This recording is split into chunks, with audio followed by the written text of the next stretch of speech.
يا جماعة ده شاومي 12 سي. لو خدت بالكوا الشاشة بتعمل زي أكنها بتطفي وتنور. الرعشة اللي فيها دي، شايفين الرعشة دي؟ طب يلا نبدأ في الحل. بصوا يا جدعان، الملف ده هو السبب. ماشي، هنبدله.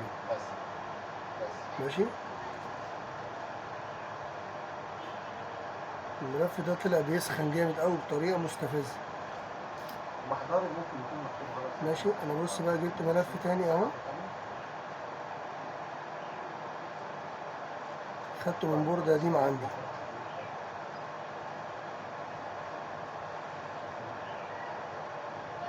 طيب هقول لك على حاجه، كده يا باشا هنجرب ان شاء الله الامور هتطلع تمام معانا. شايفين كده يا جماعه، مفيش رعشه بقى خلاص. الرعشه اللي كانت شغاله قبل كده راحت اهي.